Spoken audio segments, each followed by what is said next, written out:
This is E&P Reports, a service of Editor and Publisher Magazine. Since 1884, the authoritative voice of news publishing. Hi again, I'm Mike Winder, publisher of E&P.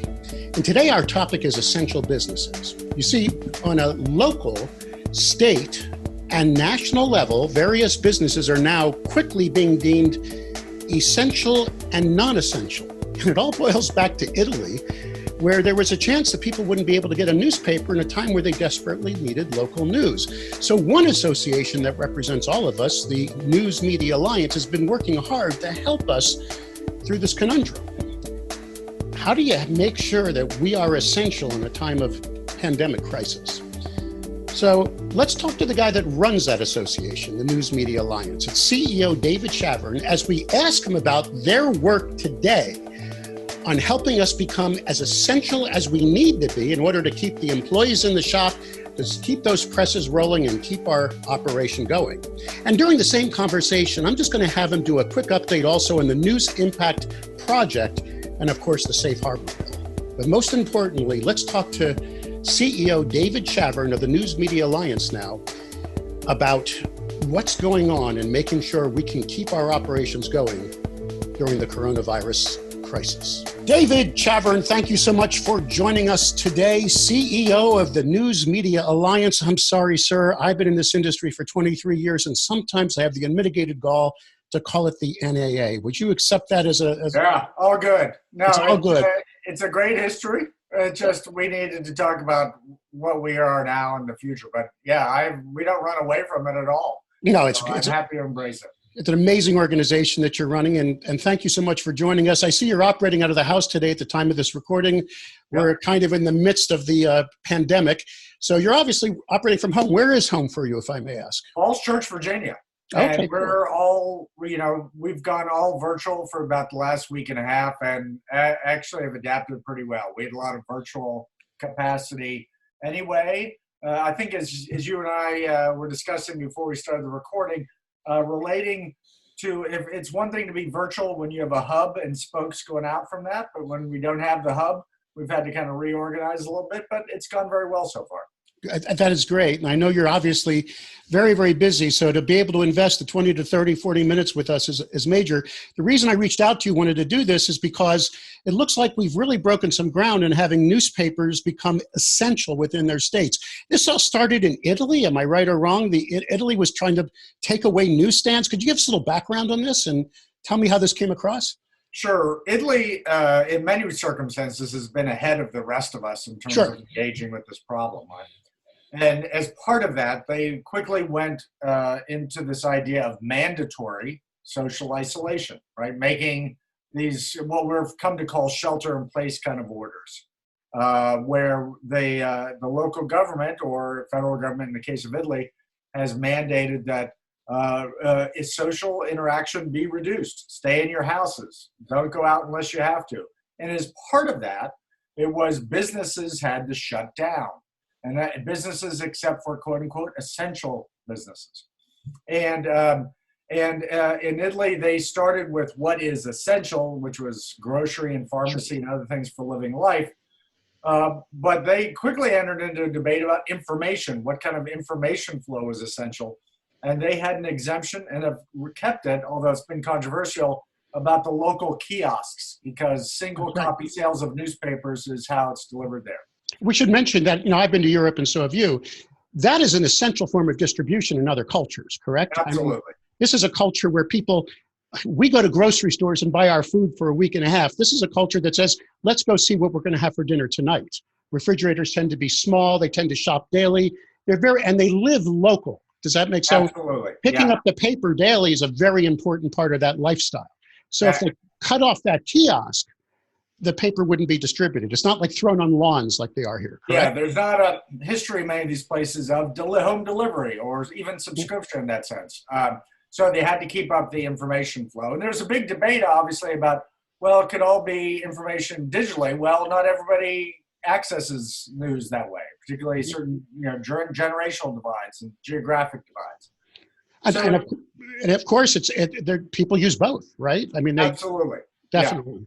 So go on. In the we sort of quickly stumbled into this similar issues where you have localities acting to put in place shelter-in-place orders. The first area this being was the Bay Area, San Francisco Bay Area.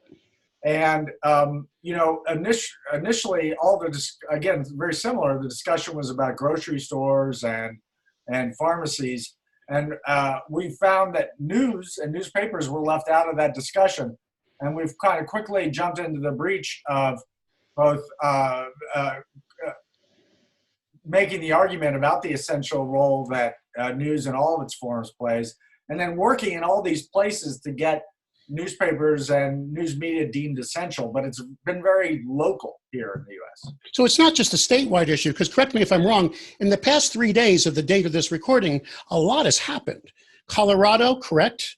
Yeah. Got the state governor, the legislature and the governor to do what? And how did that take place? And then New York State was second, right? Is that the proper order? Yeah, it's sort of happening simultaneous. All right. What you have, again, you started with the Bay Area, and Right. then people are reacting to that. So interestingly, in New York, you have something of a, I don't want to call it a conflict, but de Blasio has wanted to be, has sometimes gotten out ahead of the state, and then the states come in ahead. And then in Colorado, it's been very much at a state level about, again, this idea of we're going to ask, quote unquote, non-essential businesses to close. And it turns out, if you run around and you don't get on these lists, first of all, you may not legally be allowed to be open. But then how do you get your employees there and delivery and everybody you interact with? And so we've worked hard working through with the state associations to everywhere these things are popping up. Indiana is discussing it now. Pennsylvania, we've had to early and often make the point that news media is essential and needs to be put on that list of essential items. Now, we've had good luck so far, but I have to tell you, you have to make the fight every time because people don't think of it. Of course, it's just an afterthought. So, and if you are running a newspaper with 25 employees and suddenly some edict comes down either locally or statewide that you can't have more than 10 employees in a workplace, what do? Right? You have to keep the newspaper running, whether it's digital or print or what have you. But this is what's most interesting. In some cases, you went directly to the state, or the state association with your assistants did that. And in some cases, you're going local to get this done. What advice would you give now to anybody that's watching us now who's worried that they may be illegal, right? They may be running too big of a business where they have to have a certain, a lot of us are trying to telecommute now, have some of your reporters, but there's some essential people, correct? Someone's got to run the damn press, right? And get some things going. That's the thing. There's one set of arguments about the digital properties. Can we do that all virtually? And some people can and some people can't. But, anybody who creates a physical product, a print product that provides critical information to people who rely on that, you can't do that virtually. It's a manufacturing process. You need the people, you need the supplies, you need the capacity to deliver, you need the contractors. The one advice I give you is do not assume, if you're in the news business, do not assume that local or state orders about essential will necessarily apply to you. One of the things we found is that everywhere they start with grocery stores and pharmacy and maybe banks, and then they sort of drop it there. You have to make the case every place. And if you're a local publisher, you should be calling up your mayor and state association. And by the way, we've created all the arguments and all the content for you to make this case. But do not just assume you're going to be essential, no matter how essential you feel at this moment. And so this is a local thing. It's not just throw one switch and suddenly everybody's on board. Is local news essential? The answer is yes. That is. Yeah. I just had Jed Williams on the previous recording, and we actually had a good dialogue about how this virus is local. Everybody's like tuning into CNN, right, or Fox or MSNBC. Well, when it comes down to it, where am I going to get my test? What's open, what's happening with my grandparents, this is all local. So we are an essential part of the information stream, correct? We're in this interesting moment, actually, where because of the internet and other things, we've had this overall nationalization of news attention, meaning people are paying relatively more attention to national and general interest stories than, say, our parents would have, okay? I get that. For our parents, Nixon would have been pretty far down the news funnel, but now it's inverted. It's all Trump all the time. This is a moment, though, where everyone comes back to local journalism, because whatever the president has tweeted, what you really care about is how many COVID-19 cases are in my county. Exactly. Are the schools open? Where's the testing sites? And this is entirely a local news and journalism moment and connection. And this is, again, part of a broader discussion, and you being one of our leaders, I mean, obviously the CEO of News Media Alliance, this is our chance to prove ourselves. Do you agree? I mean, the necessity, the essential need for local journalism, and now we have a world of downsizing. We got to find the resources now to prove that local rocks and journalism is important. I mean, that's me pontificating, but I hope you agree with that. No, it turns out when things get real, and I use the word things because it's a broad broadcast, when things get real, it turns out where people go is local, right? They may go to national for entertainment and stuff, but when they really care, it goes local. And yes, it's a moment where we can improve we're delivering, and we are delivering.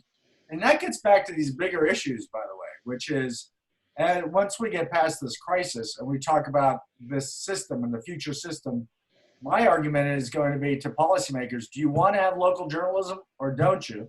Here we go. Because it turns out when stuff gets real, we need it, and we need a system that rewards it. So there's two tiers to this as far as the research I did before this interview. Number one, a local operation needs to find out what the heck's going on with their local legislation on this. Can you just call your state association executive director? They may know what's going on, and they may give you what's going down, whether it's a statewide or local issue, and then take it from there. If it's statewide, the association, you've been talking to them, right? Lane Bruce, the whole newspaper association managers. For those of you that don't know, there's one major association of all the state associations, and they are already been alerted by you, correct? On how to do this and how to take this forward. Yeah, what we've done in almost every case with a local or state matter, the local or state associations have the most impact, right? They have the relationships, they know who to call, they know. They go to the state house, they get it. Yeah. Right. What they need is the messages and the information. So what they get from us is how to talk about it. And by the way, other examples, like here's the thing from San Francisco. If you're having this debate in Indiana right now. Right. I got the letters that you actually can go and download the physical proclamations and letters that were sent to these states. This is a wonderful resource. So it's all there. And so then you can go to your local mayor or governor and say, listen, everywhere else in the country, they're exempting news media. We got to make sure we do that here too, right? And so we're trying to give all the resources necessary to allow publishers and their local representatives to deliver this message. But one of the things we've been really surprised about is it's not obvious to politicians. Actually, if you don't make the case, it doesn't get included. And so you have to do this. Yeah, the squeaky wheel in this case. And you've done your website address, just throw it out there right now. newsmediaalliance.org. And we have a whole section of it, which you'll see just about information about being essential. And with your kind permission, we've already done it. We've already reposted that to editorandpublisher.com/coronavirus. Okay. So either place you're going to find it, and find it, read it. It's all there. The letters you can send, the victories will be posted there state by state by state. Right now you've got 2 up, right? Soon to be 3 is what I'm following. So that's the first phase of getting, see, this is what I love about your organization, because you truly are our voice in legislation, right? There's many organizations, but your mission is to lobby, if I can use that term. I embrace it proudly. I mean, get in there and do your job. What about the vice president? I've been reading that you are trying to get Mike Pence to deem us an essential industry. What's that all about, and how is that going? So you might not. So it might not be surprising that there are a lot of industries that are highly anxious about this point. I don't doubt it. I was talking. By the way, if you manufacture hand sanitizer, right? Yeah. Those guys were saying Aren't we essential? And what about our truck drivers? And what about our security guard? Yeah, there's a lot of people. And there's everybody, including our industry, would actually like the federal government to have one statement that applies across the country. Listen, you have to fight this in every county. These industries are deemed essential. So we were actually the first to go to Vice President Pence and say, listen, you really need to do this at the federal level to keep everybody from scrambling. Because, by the way, if you do it locally every time, that means there are some people going to get left out. Let's do it federally. So we went to the vice president and said, have an order talking about essential business across the country. They have not done that yet. We are asking for it. Many industries are asking for it, but they have not. That would be a comprehensive answer. And that could obviously speed it along on the state level, because then we could just put out one blanket press release. Everybody shares it. The federal government says we're essential, so just relax and accept exactly. it. Yeah. There could be also, correct me, there could be liability here, right? If an employee goes into a business that hasn't been deemed essential and trips and falls, I mean, there's a lot of or get sick. Yeah, exactly. And just dealing with employees who call you up and say, the governor said that we're shut down. Are we shut down? You need some clarity around this.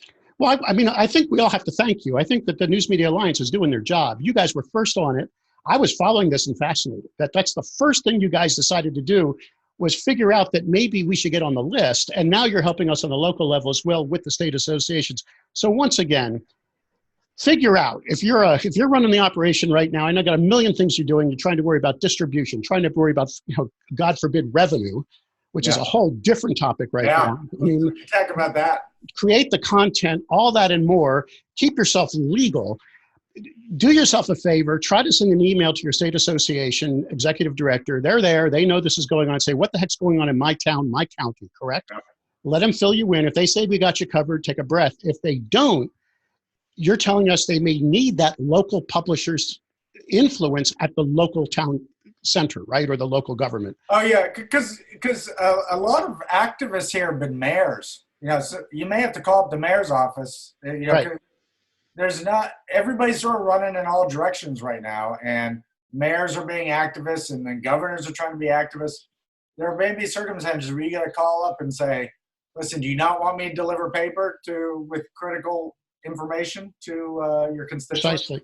This is all new world. I mean, we're reinventing ourselves like every hour right now. Yeah. So once again, head to the website, get the documents. Well, first contact your local state association. And if you need the docs, you need the success stories, you're going to keep updating them. Yep. Check with us at E&P as well. And with your kind permission, we're going to check with you. We're tripling our effort now in these broadcasts to help the industry. We're going to try to check in with you every now and then and let you update us on how this is going. Oh, absolutely. You've been doing great work, by the way. A+. Well, thank you. We're doing our best. We're doing everything we can to help. But now that I still have you, and I know this is down on the back burner right now, maybe you still got a little, gas on and a little flame going. What's going on with the News Impact project? It's been a while since we've asked you about that. How is that going? Because that's all. Could you just give us the quick 2-minute overview of what that is and why that's important as well to the industry? Sure. We started this. It was actually an idea originally from Terry Egger from Philadelphia, who's on my board. Our publisher of the year 3 years ago, if you're and go ahead. Terry said, listen, we have to give local publishers capacity, a vocabulary, a better way to talk about their value to their readers and their communities. And we need to give them a place where they can talk about news where they've really had an impact on their communities. They've changed things, right? And that not only lets them talk about values to readers, it also allows them not just to brag a little bit, but also implicitly to say, what would happen if that's not there? Right? Exactly, right. We're doing this critical journalism. We need to do it. And by the way, if that's not there, look how we lose out. So we created this thing called the News Impact Project to highlight local news stories that have had true impact. We just announced it like 6 or 8 weeks ago. I got a bunch of things to approve on that just today. We're going to be rolling this out. we're pivoting it now for a while to be very COVID-19 focused. Of Right? This course, is as where we we're are. Yeah. delivering value. But this is what we're trying to do is help local publishers talk to their communities about the value they bring, and implicitly also make the point to broader audiences that if we lose this, we lose something incredibly critical and important. Which is, it's innate in our Constitution. I mean, not to pontificate, but we had a bunch of very imperfect men write a very perfect document. And one of the things they stuck in there was freedom of the press for a reason. I mean, there has to be some form of oversight from the public itself, and that's our job. Right? And absolutely. And then without that, even on a hyper-local level, absolute power corrupts absolutely. I hate to say that, but without a watchful eye, even the smallest school board, the smallest county in the USA, you could have a challenge. So that's a very important thing. Is this, I just remember, wasn't there a newspaper that just had a blank front page once recently? Yeah, I'm trying to think. I can't remember which one. You're correct. I can't remember off the top of my head which it was. And there have been circumstances like, frankly, news publishers, including ourselves, sometimes have trouble talking about the distress we find ourselves in. Precisely. Because you don't want to talk all the time about your problems. So what we're trying to do is talk about the great things we're doing as a way of talking about our problems. These are the great things we're doing, and if we don't fix this system, you're not going to get this anymore. And so that's the goal. And so that's still percolating on the back burner right now, and that's still getting a lot of attention from the News Media Alliance. Absolutely, yeah. Now I'm going to bring up that touchy subject. One last thing on your burner, which is the safe harbor bill. Yeah. Because the reason I say it's touchy, please don't hate me, and I'm not saying you would, but we now currently have Google News Initiative as an advertiser. That's great. They're helping to promote the North American Challenge, and I love it because they thought we were worthy. They know we have this huge audience, and we were impacting it, and we're working with them, approving the content to put it out there. But there are some people in the industry today that resent that. And I just may speak for those. I'm not saying it's my opinion, but Google will throw $100 million at our industly, which is like a rounding error in 1 month for them. Yeah. And some think that is their way of counteracting your current pending, possibly. I'm sure Congress isn't focusing on that with the safe harbor bill, which means you're trying to get Google and Facebook to compensate the news publishing industry for the news that they monetize. Correct? Yes. And by the way. Yeah. So first of all, I am supportive of all Google News Initiative efforts and Facebook News Initiative efforts. God bless. And a bunch of my members, participate in those projects, and I think they're all great. What I've said is that's not going to solve our problem, right? Which is, this amount of money that they're throwing at the news business is minor and it's charitable. And charity is not a solution to our issue. What we need in this new era, it's very similar to what music went through in the early part of the 20th century with the advent of recording and radio. And then it went into the digital sphere of music, because I was part of that. I was, not to bore you, I was president of the Maine Association of Broadcasters, because I come from radio and TV, when Bill Cohen George Mitchell and Bill Cohen. So we had the Speaker of the House, two very powerful senators, and they would wind me up and send me in to lobby, because they would rather see a local guy, than the national, because this is Maine.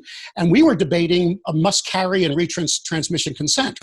Cable is taking our programming and making money with it. I mean, this has been going on a long time, correct? Yeah, and that is exactly parallel, by the way. Right. Local broadcasters, people don't remember, weren't paid by the cable company. No. The content was taken, distributed. That drove cable subscriptions, but the local broadcasters weren't compensated. That was about a 15-year fight, but they eventually got retrans. And by the way, retrans has supported local broadcasting for a couple decades now, okay? And with music in the early part of the 20th century, music licensing didn't exist, by the way, in 1915. By about 1940, it did, and that not only carried them through radio and recording, but by the way, it has carried them through the digital era, right? Mm-hmm. Google and Facebook pay music publishers to license music. Mm-hmm. Okay, and if you listen to music through YouTube or you hear music on Facebook, those guys have paid a license for that. Okay, so there's no. We're just in this moment where we have lost control of our distribution, just like those guys did. We need a better deal from our distribution partners. Those distribution partners, by the way, benefit greatly from our content. Everybody who's gone on Google and Googled COVID-19 in my county is providing a lot of benefit to Google. They get served ads, they get their data, they get other things. That's all fine. You know, I'm not even mad at Google and Facebook. They're great distributors. They are our number one way people find our content right now. Absolutely. No ifs, ands, or buts. We need value back from those distributors. And that is not wrong. Again, they pay music publishers. You know, they've gotten over this hurdle. Cable pays broadcast. Yeah, exactly. Yeah, exactly. So we need to get them to give us a better deal so that, by the way, at the next crisis, there is a local news ecosystem. The future of our content is digital. We need a digital ecosystem that values the content. That's all I'm trying to get at. I'm not mad at these guys. I don't hate them. They have great products. They just have to be fair to us, and we need to get there.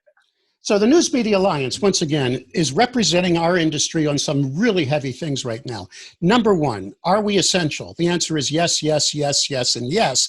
Just through all this crisis and chaos, make sure that message is clear, correct? Correct. And we can help you on a state level and a local level if we join in, just make it one more thing on our massive lists of things we have to do right now. Yeah. Fine, and you're going to make it super easy. And by the way, what's your email address if anyone wants to get a hold of you, please? Sure. It's David@newsmediaalliance.org. David@newsmediaalliancealtogether.org. And you're checking that all the time, I'm sure, like I am. And you'll be happy to help any news publisher. Too much, same here. Number two, the news, when we talk about the News Impact Project, that's amazing. I mean, once again, constantly reinforcing to the world, I guess, that we are an essential part of society. Without a local journalistic effort, we just don't have the society we enjoy. Absolutely. And three, of course, looking out for our bottom line in a digital world. In the future, frankly. Yes. What I'm trying to do is make sure that, listen, we all love print products. Print products are great. Print products are a declining business. That's no big secret. But our audience is bigger than ever. We have more consumers of our product by multiples. We just have to get value back from those consumers who want and need a product. And so we're just fighting for the future. And listen, we'll get there because otherwise we won't have a local news ecosystem. I could not say it better myself. David, I want to thank you so much for your valuable time. With your permission, we're going to check back in with you in a week or so see how things are going, because you're one of the major mover and shakers of the industry, and we appreciate you so much. I have to give you one order, if I may. Would you please stay well? We need you. Is that okay? I do, yeah. I'm very socially isolated, so yeah. Fist bump, wash hands, right, and sanitize. We need that desperately now. And of course, once again, newsmediaalliance.org. The information's there for you to access. David, have a great day and stay well, sir. Yeah, you too. Stay healthy. Thank you very much.